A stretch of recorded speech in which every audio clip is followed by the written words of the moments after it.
I know it's great weather out there. I know some of my colleagues are busy coaching, so they're going to be watching this later, but please feel free to ask questions at any time that something pops out in your mind. I chose this topic because I've kind of been engaged as a coach. Not that I want to date myself, but I've been coaching for over 40 years. I started when I was 16 and just fell in love working with kids. And I just kind of want to pass on some things that have stood out on my journey as I've progressed through the years. So what I'm looking at trying to do is to cover 3 topics: coaching from the heart, what I thought I knew, and a coach's well-being. That was my initial plan. And then once I started delving more into what I wanted to put down, and Ian told me I only have 45 minutes, I realized I'll probably only be able to touch on coaching from the heart. But then that leaves my other 2 topics for when we continue this in the fall. Just a little bit more about my journey. I have been involved in Canada West soccer for 38 years. I have my National B with Canadian Soccer.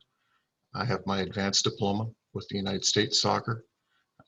I'm currently a coaching educator and facilitator for Alberta Soccer.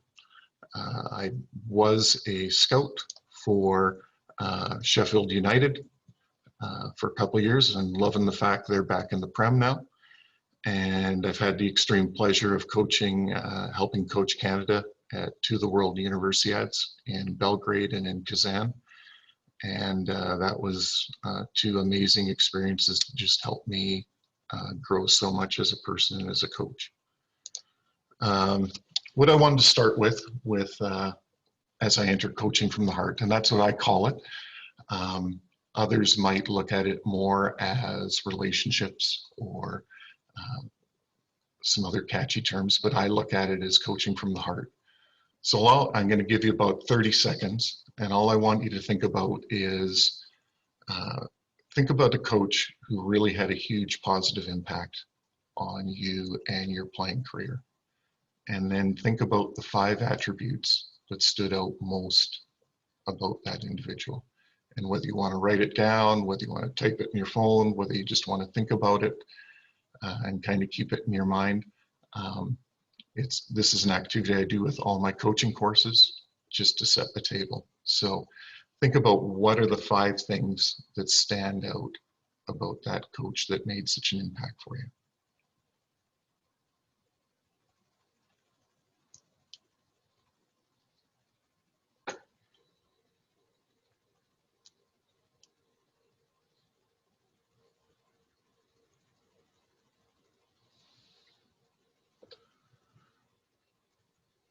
All right, when you look at the 5 things you've written down or thought of, you'll quickly realize that probably 4 of the 5 are soft skills.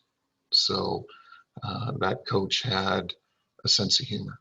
That coach was easy to approach. That coach showed empathy. Anytime we do this, whether it's with 5 coaches or with 50 coaches, it works out where about 80% of the qualities that have stood out in your mind are the soft skills. There's always one, whether the coach helped me become better technically, the coach had a great game understanding, but the things that stand out with student athletes at the university, that stand out with young kids, is the soft skills. And that's really what we're going to delve into now. And it's a huge dilemma for coaches, trying to find a balance between making their players better individually, better as a group, and building relationships with them. So we've just done an activity where about 80% of what is important are the soft skills, but we spend 90% of our time the technical, tactical end of things. And we really need to ask ourselves, why are we doing that? And it's something, whether you're coaching with LFC, whether you're a volleyball coach, you're coaching at a high school, junior high, connecting with your colleagues and kind of refocusing on what is so important. Yes, you still need to work on the technical and tactical skills, absolutely. But can you find ways to bring in the relationship building throughout? Because that is what will make all the difference. Great book. James Kerr wrote Legacy, and it's about the All Blacks, the New Zealand rugby team, the most successful sports team in history. And one of the things that stood out for him when he wrote the book is that they talked about creating heart, not heart rate, and that the connections you can make with your players will allow them to more readily accept challenges that you're putting out there. And they're going to be inspired because of the emotional connections you have with them. Okay? Players seek this, players want this, and coaches have to find ways to bring this into their training, whether it's before practice, whether it's during the practice, whether it's after practice. There's a lot of unique ways that we can do this as coaches. And the big thing is, if we can understand the person, okay, the technical, tactical end of things will follow. Jerry Lynch, who is a great mentor of mine, he says, open the heart and the head will follow. So if you can make a connection with your player, they will follow you through a brick wall if needed. Okay? There's a quote that I always use with teaching, but it definitely applies to coaching as well. And it's the popcorn quote. Some of you might be very familiar with this, but popcorn is prepared in the same pot, same heat, the same oil, but the kernels don't all pop at the same time. So we have to look at our players as the popcorn, and not everyone is going to be ready at the same time. And you know, it's so true at Canada West. You know, we're a satellite school. We bring in players from all across Western Canada. They're coming with a wide range of experiences and backgrounds, and that can sometimes make the adjustment very quickly. Sometimes it can make the adjustments very challenging. And I wish I could say it was a small city, big city thing, but that isn't always the case. Sometimes it's the life experience they have had or haven't had that will delay their development. And we have to be aware of that all the time. With the amount of immigrants coming into the country now, we're also dealing with kids who maybe English is a second language, or their customs are very different. So I know in LFC, that is a huge challenge, and we have to be aware of those things when we're wanting our kids to develop. We can't just have one template and use it for everyone. And the simple example I'll ask you to do is to just fold your arms in front of you. Now, unfold them and try and do it the other way. And if you're like me, it was extremely awkward and a challenge to do. And it's a simple task. So we have to kind of remember when we're working with our players that sometimes the simplest things can be the most challenging for them, depending on what they've experienced up to that point. So this is where we need to look at how can we start connecting with our players. Okay. So what do we do at the university with our men's team? The first thing I make very clear when I'm recruiting a player, when I'm talking with the parents, when I'm talking with the player, absolutely I'm going to make them a better player. But what I'm also going to probably focus more on is making them a better person. someone who will be ready to make a difference in the real world. We're going to care for them. We're going to value them. We're going to love them. But we're going to challenge them. Our staff philosophy amongst all our coaches, and it might be because we're educators, but we are going to ask a lot of questions. We're not going to do a lot of telling. We believe in developing their critical thinking skills so that it can make a difference. So a player might ask, well, coach, why am I not playing? We might go, well, why do you think you should be playing? And getting them to think about things. And then we expand that conversation with them. We want them to be out of their comfort zone throughout. And we want them thinking and living our values daily. Okay. And really, this is my why. Going back to that popcorn statement, there are some kids that are going to get the ideas that we're pushing right away. There's others that it's going to take a while. And sometimes we're planting seeds that we're not going to see grow. It might happen when they're graduated and they've gone on to their first job, and all of a sudden things are going to click for them in all aspects, not just on the soccer end of things. So that is my why, and that's our coaching staff's why. When we get together in training camp, our first week, yes, we are doing technical things, we're doing tactical things, but the huge focus is on relationship building. And we will play bocce on the turf field. We'll have players make handshakes, creative individual handshakes with someone else on the team or with several people on the team. We'll do rock, paper, scissors, cheerleader. We will do truths and a lie. Tell me something no one knows about you that we can share. We go work on a farm. For the Southern Alberta kids, that's been there, done that. For our kids from Vancouver, from our kids from Saskatchewan, from Calgary, when they go out and work on that farm for a day, it is a huge eye-opening experience. And you get to find out a lot about the kids, what they have experienced, what they haven't experienced. And it's in those kind of environments that you can have some phenomenal discussions with them. One of the big things we believe in is the circle.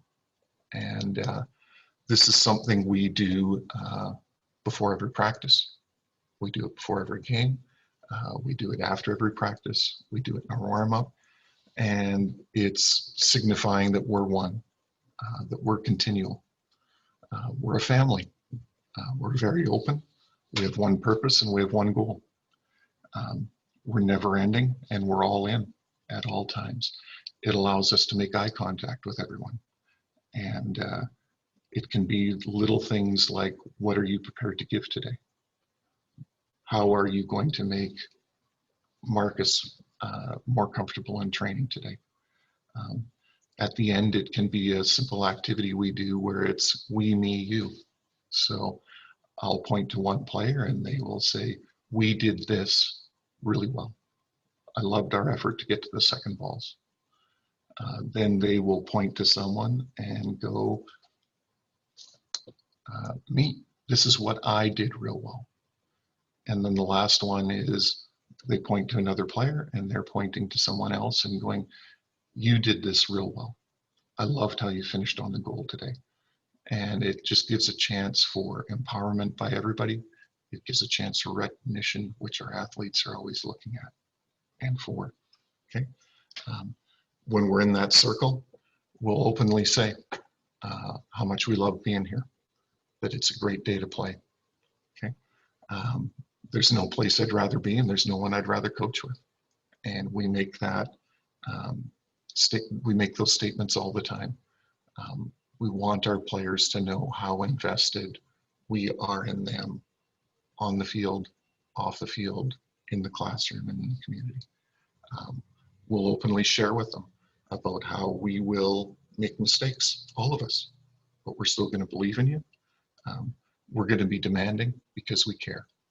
And it's that old adage, no player ever knew how good they were going to be. You have to be able to push, poke, prod through ways of getting to know your players. One of the things we do in that first week is we ask the players what is their biggest fear.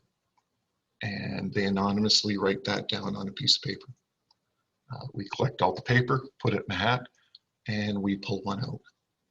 And we then discuss it as a team. And what the players realized very quickly is what they thought was maybe their fear that they felt was maybe just them. They're realizing that a lot of players have that same fear, or a lot of players had that same fear when they were in their first year. And it gives the players a chance to share experiences, solutions, partner up, to collaborate.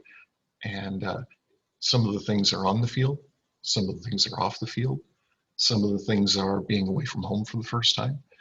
And it allows us as a team and us as a coaching staff to work with those players. And it just gives us a great introduction on what they might be struggling with. Some of the things that come out are, and it's always to the biggest athlete concerns, okay? Am I gonna play, okay? And that is something we can't control, okay, as a coaching staff. Being recognized, that is something we can't control. So one of the things we have is a rule of one. So our coaches are broken up where they look after a group of players, and we're making sure that we are giving positive comments, positive feedback to those players every day. And I've got a asterisk by that, because with some players, they need a lot more than that. So we are continually emphasizing that. Another simple reminder is it's a tendency for us as coaches to get frustrated for when maybe our players make a mistake, when they do something wrong. I love my athletes for who they are, not what they do. And we openly talk about, can we learn from this? Can we grow from this? What did you learn from this? And again, I just bring that back to our popcorn statement, because not all first years are first years. Some are still maybe socially, emotionally in high school. Others are more mature for their age. So we have to really be cognizant of that throughout as we work with our student athletes. Randy, we just have a question from the group here. Just want to jump in for it. So, sure. Could the we, me, and you be tailored towards accountability when mistakes happen on the pitch? It absolutely can. What I would be aware of, is that something you want to do during the practice, or is that something you want to do maybe after a practice? We try and frame a lot of things in more a positive light. So it might be instead, Ian, help me understand what you were seeing when you made that play there, and getting their perspectives on that, because they might be seeing something that from a coach being on the sideline, I'm missing. But I think there's always ways to adapt it. My only worry is when you're focusing on the mistakes, does it get to be kind of a finger pointing thing? But I think if you're mindful of it and you make sure that they're positive things, so if someone's made a mistake, maybe someone provides a solution for what they could have done differently. I think those types of things are huge for them. Okay, no, great question. When we are working with our players in that first week, we talk about our standards. I'm not a big rule person. So one of the things we talk about is how do you want to be remembered? And we will get the players to write down the 3 words they feel they want to be remembered from. And then the first thing we do is we get them to open up their social media accounts. And do the 3 words they've put down, are they showing in their social media? And that's usually a pretty good eye opener there. And it helps the players understand where we're coming from, because at the university level, they're role models. Whether they want to be or not, they need to know, understand that. And it's interesting how quickly they can change. And I've done this with my youth teams as well. How do you want to be remembered? And then you're mindful of that, and you can continually talk to your player about those qualities as they progress. You know, hey, you're really showing your determination. What can we do to bring out one of the other aspects you brought out? I had a former player, and he wanted to be remembered from his honesty, loyalty, and hard work. And those 3 things have really become kind of a catchphrase for the program, because it didn't just sum up his mentality and what he wanted to be remembered for, but it also summed up what the group was really trying to accomplish. So we've really tried to push that throughout. We talk about, can our players leave their jersey in a better place? So when they get it in their first year, when they graduate at the end of year 5, can they have added to their tool belt, as we call it, throughout?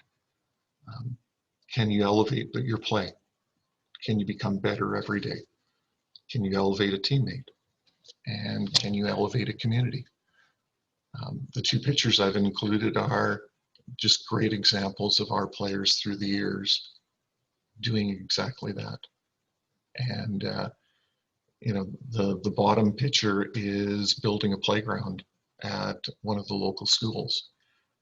And it was great because there were players who I thought were maybe handymen that weren't.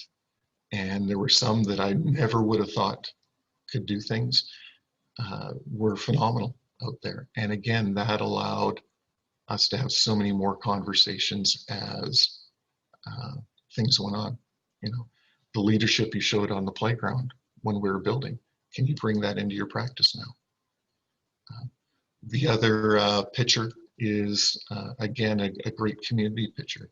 This is Marcus Menzies, who's in his 5th year now, but I think this was in his 2nd year. Can never tell with him because he looks the same still. But this is a pregame walk in Winnipeg. And there was a boy that wanted to play soccer with him. And he took the time out to make a difference in that child's day. And that is something that we continually try to instill.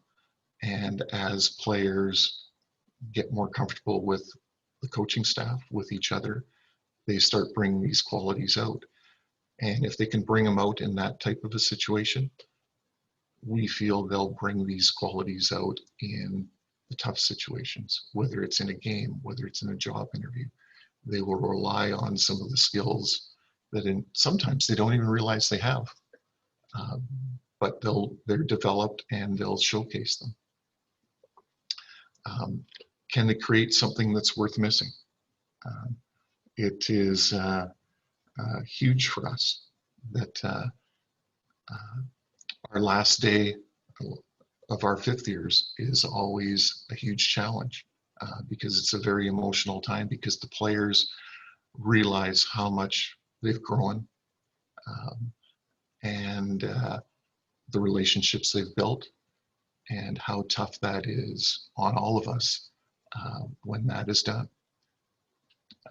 We have our players do legacy letters. I have players from 25 years ago who have written a legacy letter to all the players that are wearing number 2, or who were a goalkeeper, or who wore number 14. And that player reads all the different legacy letters that these previous players have written for him. And it gives them an idea right away in that first week, the sacrifices that others have made, the lessons that have been learned, the relationships that have been built. And that is something that can be done at every level. We talk about our values. Can we be selfless? Can we show gratitude? Our family, which is a huge family, because it includes our alumni, it includes friends of the program, and everyone is engaged and shares those same values. We talk openly about being fearless. Can we trust each other? And we'll go through different activities to help them demonstrate those skills. Can you be better every day by doing the little things well? And it can be the simplest thing. With some of our players, we give them one little task to be better at in the first week. With others who are maybe in their 3rd and 4th year, we can add more onto that. Can you live the 85% rule? And what we mean by that is you can't expect a player to be excellent every day, but can you be very good every day? And can you push at that? And when we're doing that, we will talk to the players and help them in setting that up. I have some players that send me weekly goals. I have other players that will text me a daily goal. And it might be an academic goal that they need help with. It might be a technical goal. It might be a social goal. So I've even had some, they had to text me a home goal because there were 3 of them living together, and they were at each other's throats because one wouldn't do the dishes, one wouldn't clean, one didn't do the bathrooms, that type of thing. And it affected their play. It affected the team's play.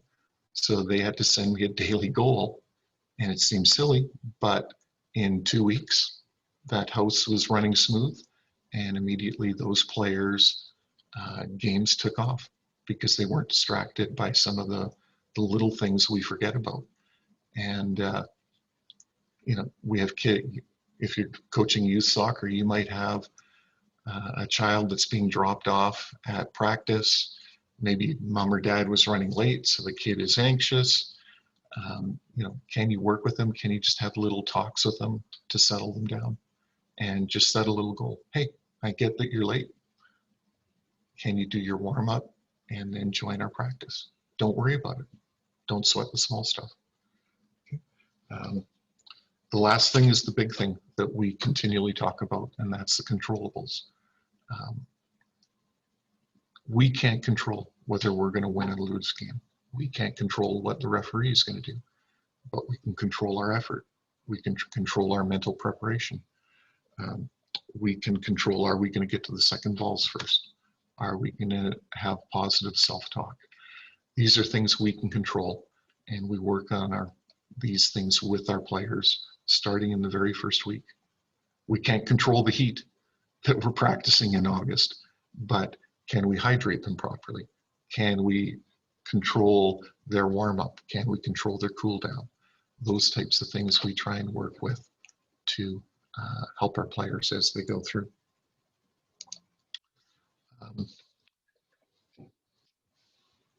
Jerry Lynch is someone I've worked a lot with, and he talks about taking smart risks, and we emphasize that to our players all the time.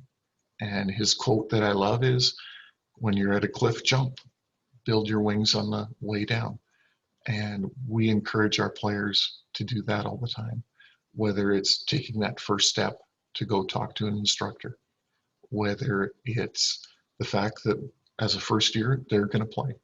It's something we push with our players that, no, first years aren't going to be in the stands. If you've earned it, you're going to play.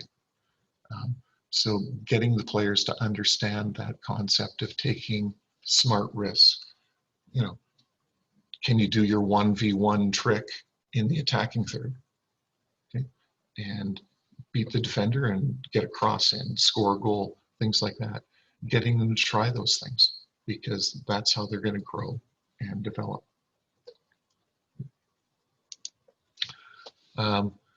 We really push for our players to own their own journey.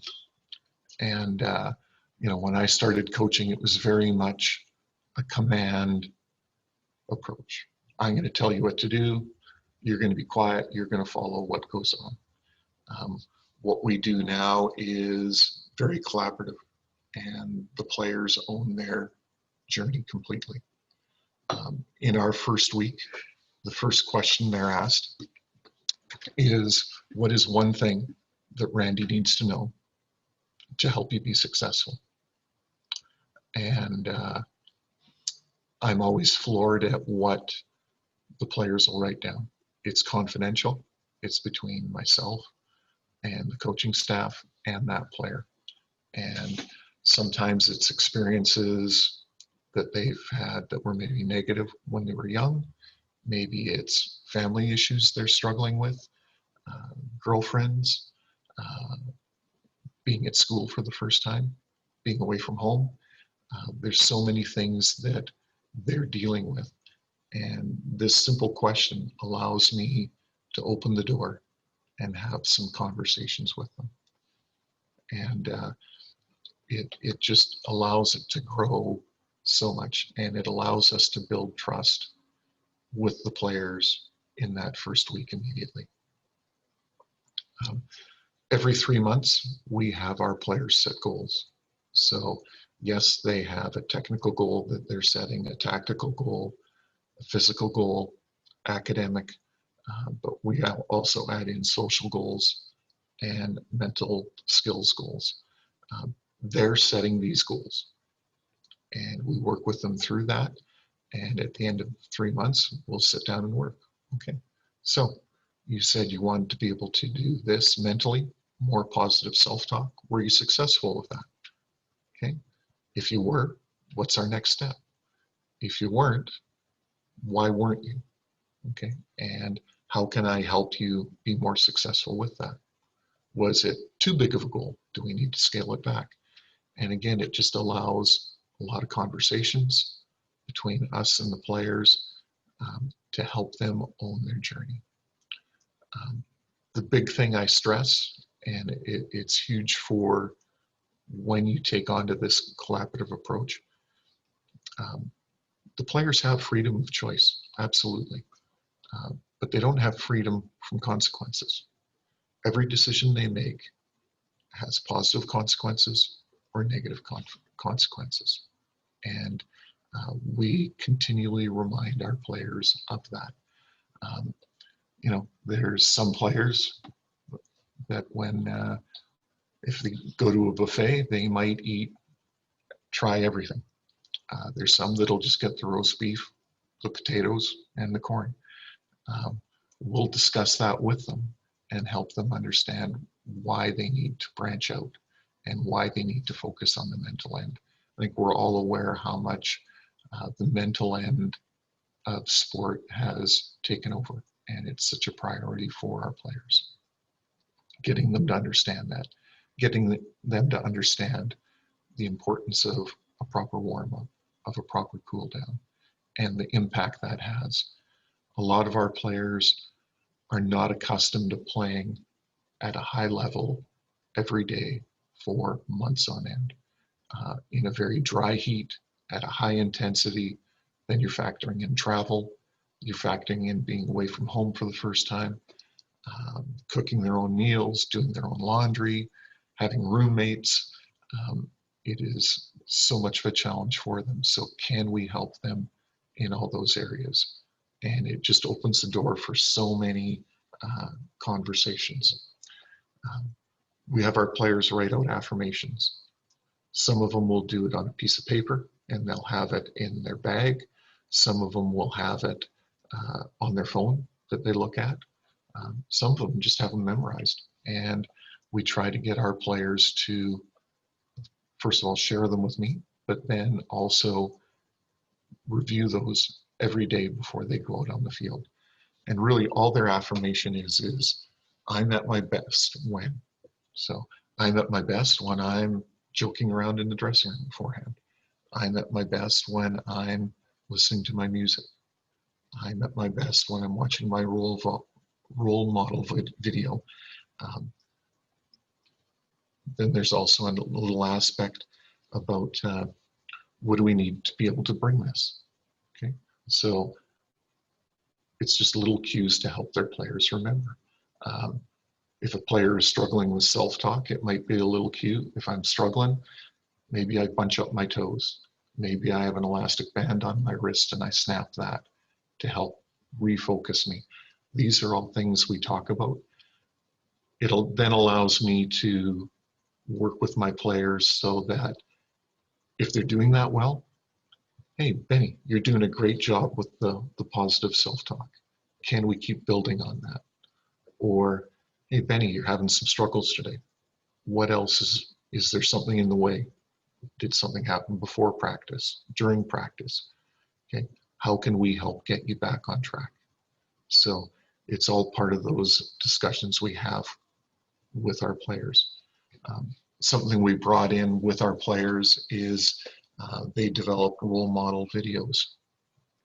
So they've picked out aspects of 1 or 2 role models that they like with different skills that they're trying to bring in. And these are videos that they create. Some of them have music to it, and they share it with me. And it allows, again, for discussions. Okay? Why did you choose this player? Getting them to explain why. What are the things he does that you like? What are you going to try and emulate? How can I help you emulate those things? So we go through that with the players, and that just kind of helps them grow. It builds trust, and in some instances we're able to create some small little pods where they can work together on those aspects. Another part of our journey that we talk about, these are 2 questions John Wooden asked his players after every practice, and we've tried to start to incorporate this more and more. So, Nolan, what's the toughest thing you overcame today in practice? Okay. Is there anything you regret? Okay. And then asking them why for each of those. Okay, why was it so hard to overcome? Coach, I forgot to eat before I got to practice. Okay, what can we do better tomorrow to help you with that? If there's a regret, okay, why is it a regret? Okay, how can we make sure this doesn't become a habit? And working with our players on those things. And again, it just helps build the relationship and the trust throughout.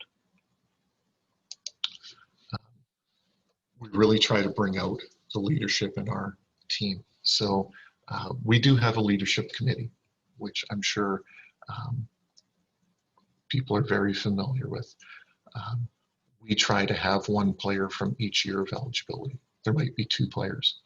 And so there's usually 5 or 6 players that will help make decisions for the team.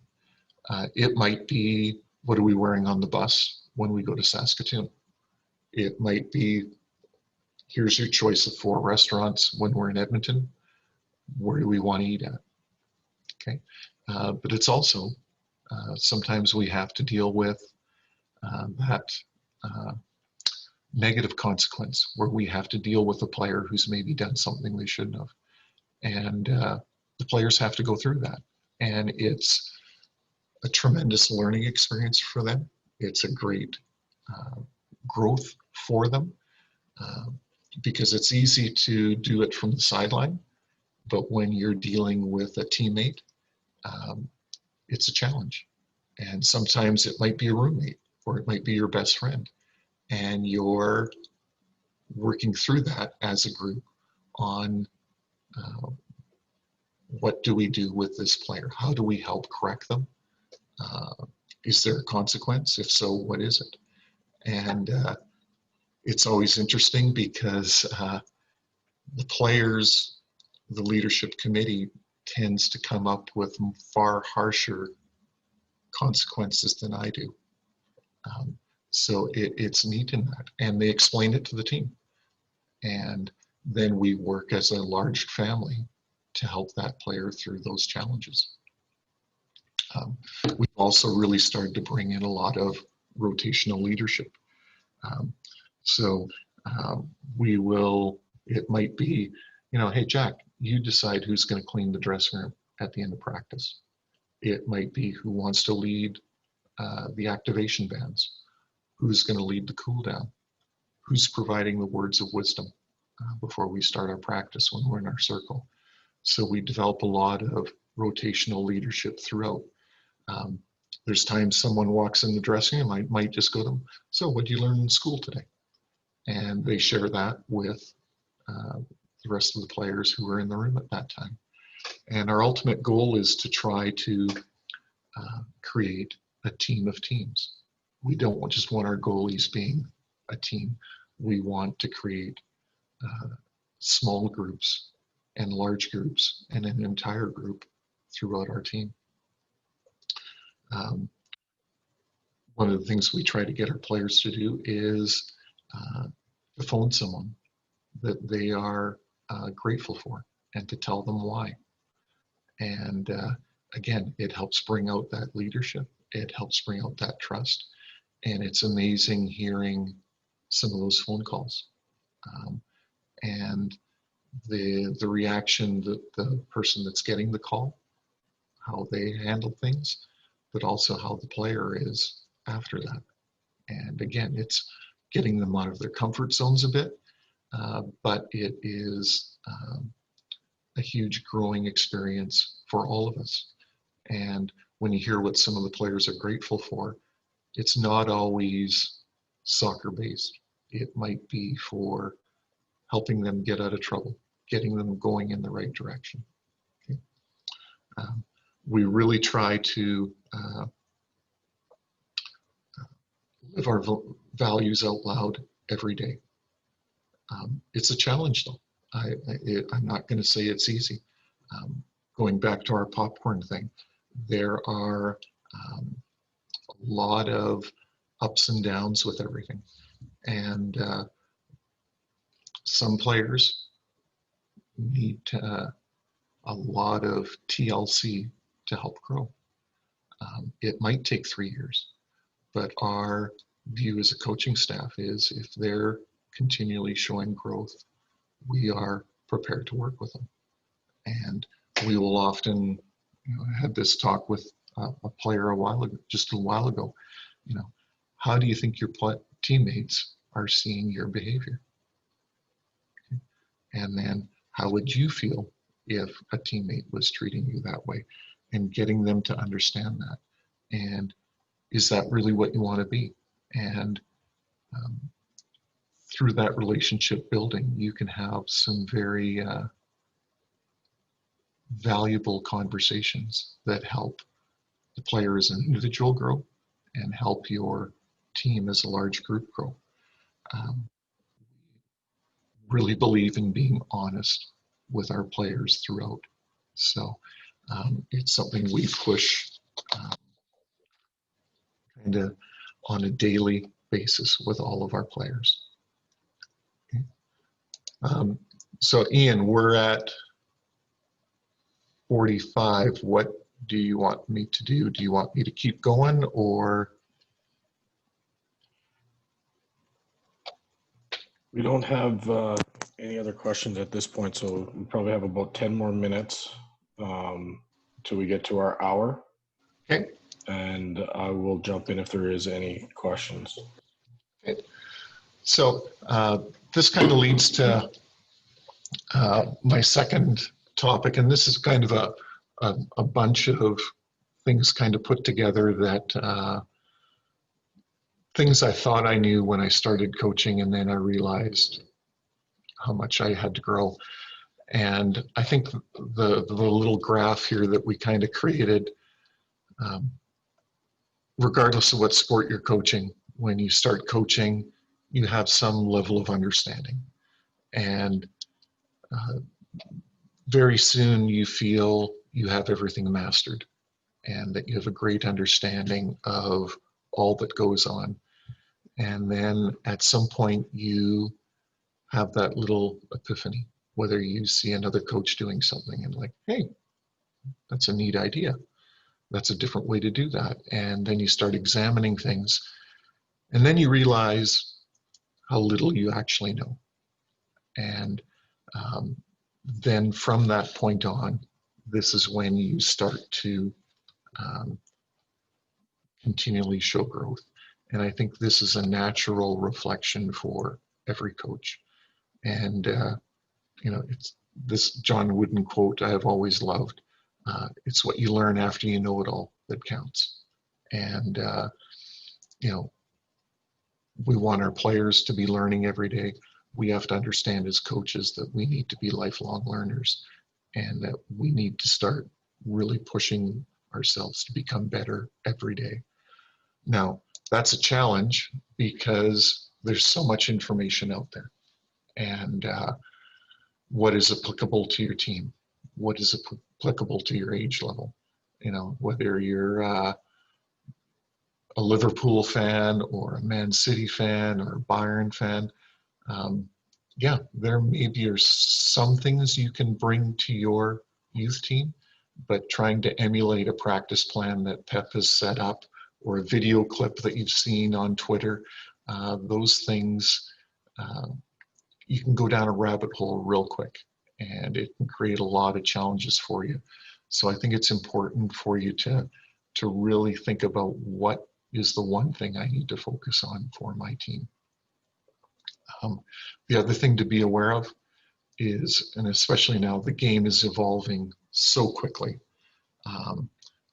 If you just look at how much goalies have evolved in the last 3 years with Ederson and Allison joining the Premiership, with how much the ball is played out of the back now and what they can do with the ball, things that we never expected our goalies to do before. These things are happening all over the field and we need to be aware of that. We can't be doing the same things we did 5 years ago because things have evolved so much. I think it's important for us to, as coaches, we have to get out of our comfort zone. I watched a little clip a while ago in a coaching conference, and one of the coaches said he sent 75 letters in his community out to coaches asking if he could come out and watch their practice. And his attitude was the worst they could say was no. And he was actually shocked how many said yes. The person that is in the picture there is truly my first mentor, Clive Baker, who was with Sheffield Wednesday in the Premiership. He was their academy director. And he would come over to Alberta and run the old ASA select camps. And I took a risk, talked to my wife. I had a young family and I left for a week and went and worked with Clive. And that was probably the most transformational thing I've ever done, because his energy, his enthusiasm, his caring was off the charts. And it just opened a whole new world for me. And then I took another risk. I asked him if I could take him out for supper. And we went out and I think we sat at the keg for about 4 hours. And it was absolutely mind-boggling how willing he was to share information with me. And it was such an eye-opening experience for me, because here's a guy who runs an academy in the Premiership, and he's talking to this, I think I was maybe 30 at the time, coach from a city he's never even heard of before. And Clive made me feel like I was the most important person in the room. And his ability to give back to the game in that way was absolutely mind-boggling. And from that, we developed a tremendous friendship. I worked with him a number of times after that. He stayed at my house, got to know my kids, and he showed me the importance of being humble, but he also showed how important it is to pass on things to other coaches. So I would encourage you to take risks. I would encourage you to ask people for help. And as I mentioned earlier, the worst they can say is no. Best thing they can say is yes, and then it's a great opportunity for you to grow. Randy, I've got a question from the group here. Yeah. How do you maintain longevity in a results-oriented industry like coaching when you're doing it from the heart, especially when doing it from the heart is more people-focused as opposed to result-focused? Well, I think, again, we look at what we can control. And, you know, for 15 years of our coaching at the university, we were not funded by the university. So our approach was just doing all we could to make sure the program would survive. But from that, we've grown and evolved so much as a program because we're continually looking for how to do things differently. So every day is a great day to coach. I can't wait to get out there. I can't wait to work with my players. How can we, I'm aware of the hand I'm dealt. I know we don't have the money that some of the other schools have. I know we don't have the player pools to access. So how creative can we be? So, you know, we started working with Charlene Orr 20 plus years ago on mental skills with our players. We worked with Diane Britton where she would bring in individual nutrition plans for our players. Bringing in yoga, really pushing, driving Bill Halma crazy to get the high performance center set up. Those kind of things we do. And I think, you know, I've been fortunate, whether it was Sandy or whether it was Ken, now Neil, they're seeing a program continually evolving, continually growing. I think that is also a sign of success. One of the other things I really want to emphasize is, from this slide is, as coaches, we tend to work in silos far too much. And I remember when I first started at the university, how much I benefited from sitting in a basement, having a pop with Dave Crook, Dave Adolph, Don Mattern, Mike Babcock, and just sharing ideas and just, you know, hey, I've got a player struggling with this. What do you guys think? And going through and just spitballing, okay, and coming up with all these different ideas. You know, again, I approached Len Vickery from Alberta and Bruce Wilson from Victoria and asked them for guidance and support. And it was amazing how much they provided direction, insight, encouragement, reassuring me, because they were seeing firsthand the growth that our program was making. So I think that was huge. Don't just think you have to stay sports specific, get branched out into other sports. But then I think as well, can you branch out and talk with your colleagues? So whether it's Mike Mosher at UBC, Pat Raimondo at Montreal, Jim Laughlin, who's now with CSA, Rock Basacco, who used to be at Western, you know, Tino and Jordan with Alberta Soccer. There's so many people I've been able to connect with where we can share ideas. We can, you know, am I doing things in the right way? Coaching can be such a lonely sport because every team is different, but it can also be such a sport where you can create relationships and partnerships that help you grow, help your players grow, help your program go or your club. So I can't emphasize that enough about getting together with all of your colleagues, whether you're with LFC, getting together and just sharing ideas, because yes, every team is unique, but there's always certain challenges that are out there that you can collectively solve.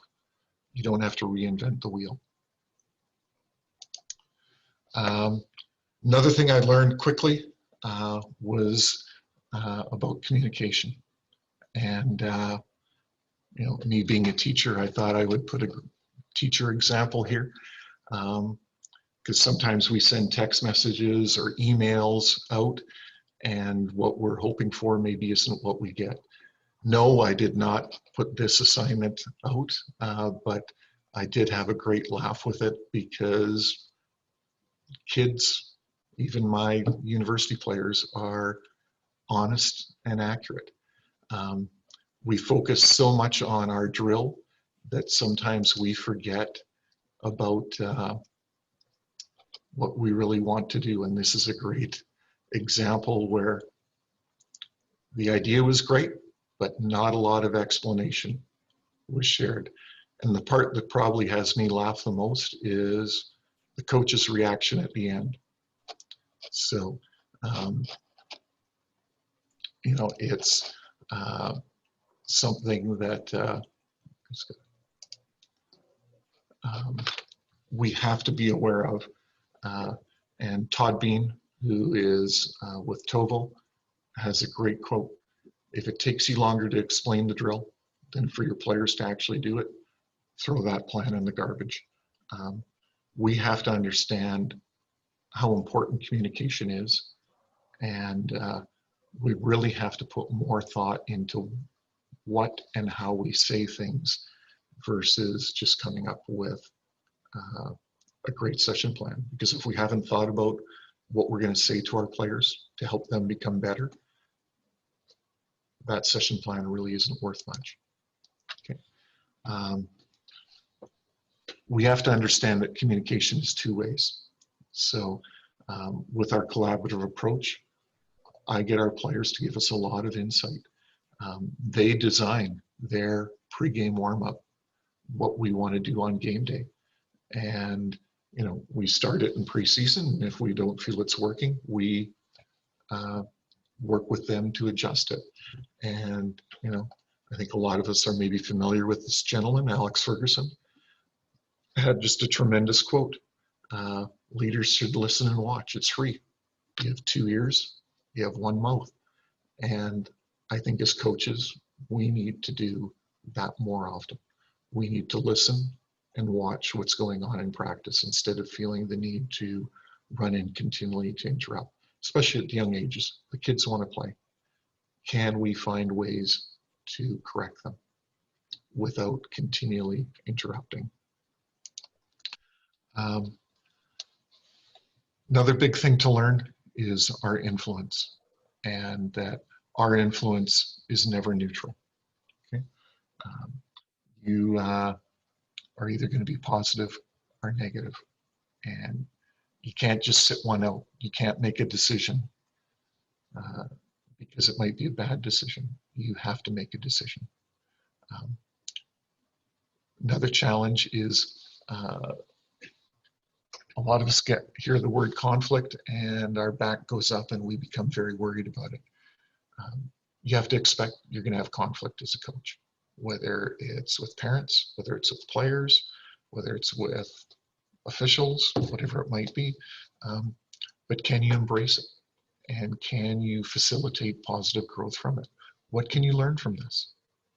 And again, can you discover the positives? You know, a few years ago, we had lost 4 games in, each game was in the last few minutes. And we lost to Victoria on this game on literally the last kick of the ball. In 3 of the 4 games we had lost, the opposing goalie was the MVP. Our players were frustrated. They were ticked off. We walked in the room, and the first thing I said to them was, "What did we do well?" And there's a few things thrown at me, comments, and I went, "No, guys, what did we do well?" And again, it went back to our controllables. We had played Victoria off the park. Their goalie just happened to play on his head. It was something we couldn't control. The next day, our pregame talk was on the whiteboard. I had put down 43-11. I said, "This is it right here, guys. This is our message." And explained to them that that was the shots over the last 4 games. We had had 43. The opponents had had 11. If we continue to do what we need to do, we'll be fine. We were playing the #1 team in the country that day, UBC. And after I think it was 35 minutes, it was 3-0 for us. And we went on to win that game. So can you find ways to discover the positives with your players? Again, with our influence, can we understand that a bad decision is better than no decision? Because a no decision is just prolonging the challenges. So even if we make a bad decision, it helps in our growth because we're able to reflect as individuals or as a team on what we could do differently. If we don't make a decision, we're going to be never moving forward. Another thing to be aware of is the curse of knowledge. And as coaches, we forget what it's like not to know. You know, I'll often hear coaches go, "Well, geez, I'm telling him all these things, but he can't figure it out," because he doesn't have the level of, he or she doesn't have the level of understanding that you do. You're the adult, that person is the child. So can we understand that? And can we remember that this is in all aspects of our players' lives? It's not just on the soccer end. So maybe they're not emotionally ready. Maybe socially they're having a bad day at school. Maybe physically they just can't compete yet. Okay. And a simple thing I'll give you for this is the folding your arms activity. That is a huge example of the curse of knowledge. We're so used to doing it the one way that when it comes to doing it the other, it's a huge challenge. One of the last things I want to talk about was the iceberg philosophy. And what people see above is just a small indication of what we actually are. What they're seeing on the field is just a small part of all the things you're doing or we all do as coaches. And, you know, all that iceberg that's underneath the water is all part of us as coaches. And we need to remind ourselves of that it's not just always what's happening on the field. It might be what's happening in the dressing room. It might be happening what's off the field or in the community. There's so much more to what you're doing, and being able to recognize that and understand that is huge for you as a coach to continue your growth. The last thing is the influence you can bring. Our team is a reflection of all the players who have gone through it over the years. These are our attributes that we push and promote all the time. And 2 of our 3 main awards that we hand out at the end of the year are based on this. It's not based on, you know, we do have a most valuable player, but our ET team award is for a player that is the ultimate teammate who showed complete selflessness. Our MK4 award is for someone who demonstrated hard work, honesty, and loyalty. And the neat thing is these are awards that players are so proud to win, because it doesn't necessarily go to the top player. It's going to someone who embraces the qualities we have pushed from the day they became part of our program. And I think one of the comments that stood out for me was from a female athlete a couple years ago, where she commented, you know, the men's soccer program, it's the only program I see where the players want to be here for all 5 years. And some of them openly comment about how they wish they could be here for longer. And that's where our family aspect comes in, because as our alumni, they're very engaged in our program. They have a tremendous influence, whether it's with their legacy letters, whether it's coming into the dressing room and doing talks, whether it's sponsoring players, whether it's hiring players. We want our players to understand that their influence is going to go on for the rest of the time that they are engaged in activity of any sort. And that's huge for them. And it just helps in so many ways with your players if you can get them to understand that, you know, as a youth coach, I want you to be a player for life and or engaged in the game. Maybe you develop an injury and you become a referee, or you become a coach. There's so many ways that they can provide influence and pass on the qualities and wisdoms that you have pushed as a coach yourself. Okay. So I'll stop there, Ian, if that's all right, if there's any more questions. Yeah, we'll give people a minute or so to see if there's any further questions. But in the meantime, I'll just mention next week we'll have our final session of the Pronghorn Athletics and ASDC Coaching Development Series, and we'll welcome Pronghorn High Performance Lead Trainer Heidi Shaw, who will present how to train your year-long athlete.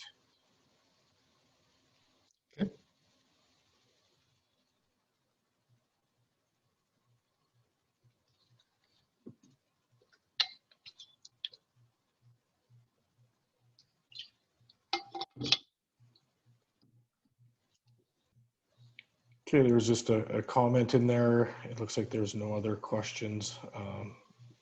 So thank you, Randy, for your presentation tonight.